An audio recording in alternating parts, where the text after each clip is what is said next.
français, mais je peux répondre aux questions aussi en anglais. Tout d'abord, merci pour vos aimables paroles. Merci aussi pour votre introduction.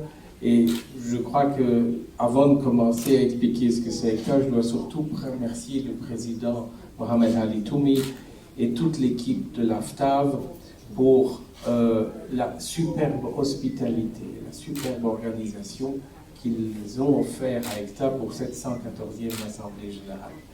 Hier soir, lorsque nous étions en réunion interne, j'ai dit, ça ce n'est pas une organisation, c'est une montre suisse. Et ce que je voulais dire par là, c'est que depuis le moment où nous sommes arrivés jusque ce soir, toute l'organisation a été parfaite, et c'est, je pense, d'autant plus important et d'autant plus apprécié que dans la salle, ce sont tous des professionnels du tourisme.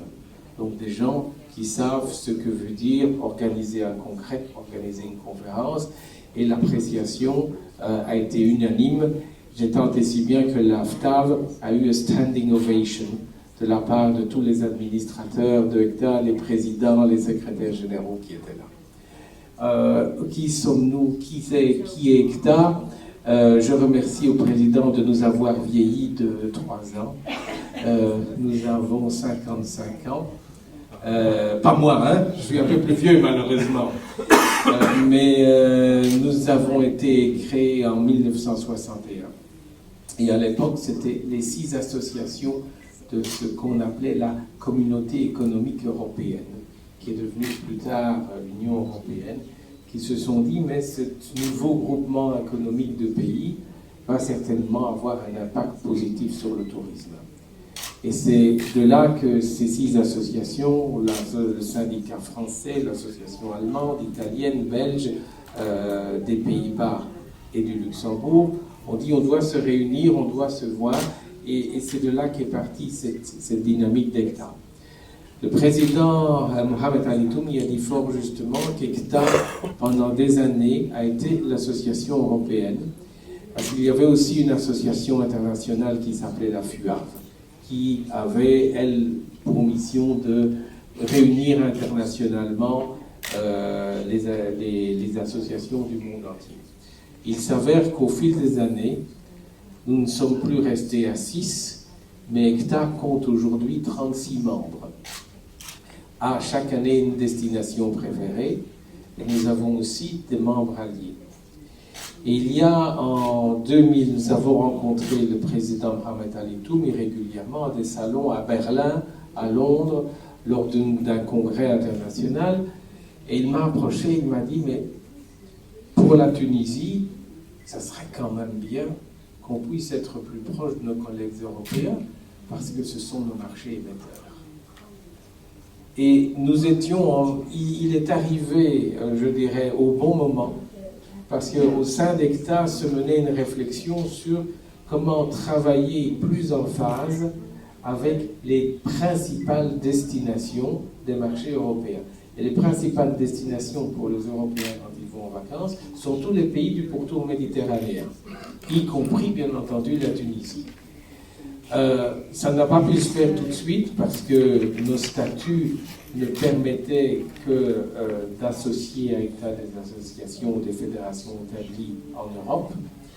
Alors nous ne pouvions pas faire de la Tunisie un État membre de l'Union européenne, ça demandera encore un petit peu de temps. Mais par contre, c'était plus facile de réécrire nos statuts. Et c'est comme ça que nous avons été très heureux au début de l'année passée d'accueillir la Tunisie, l'AFTAV, parmi nos membres. Et l'AFTAV participe désormais à toutes nos assemblées générales, à nos groupes de travail, à nos comités, le président a cité le comité destination, et l'AFTAV est assis avec tous les autres États membres européens. L'AFTAV, ça.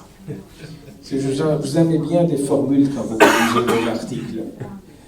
Alors je pense que, moi je dirais que malheureusement, dans 4 ou 5 pays européens, la destination Tunisie est malheureusement encore un peu victime de la tyrannie du principe de précaution. Ça vous plaît comme formule?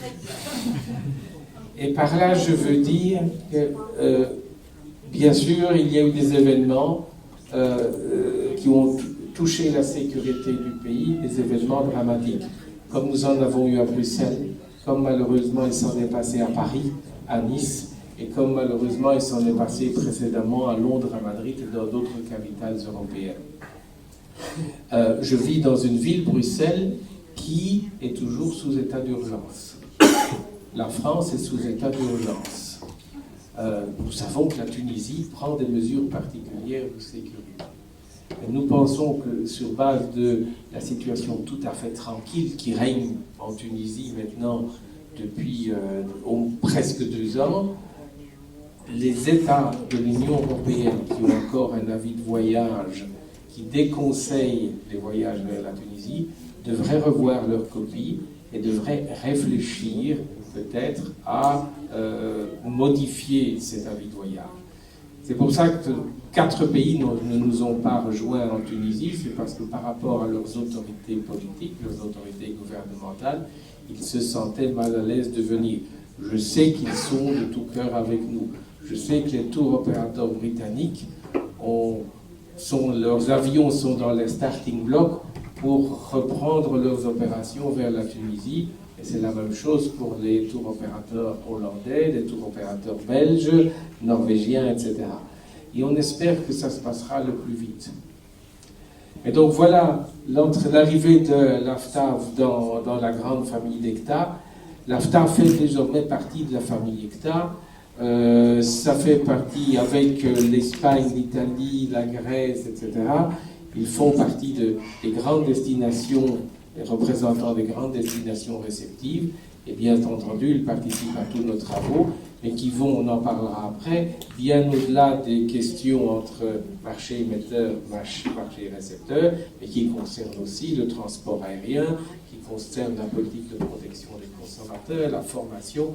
On peut parler très longtemps de ce que nous faisons. Mais je m'arrête ici, à dessein, peut-être pour céder la parole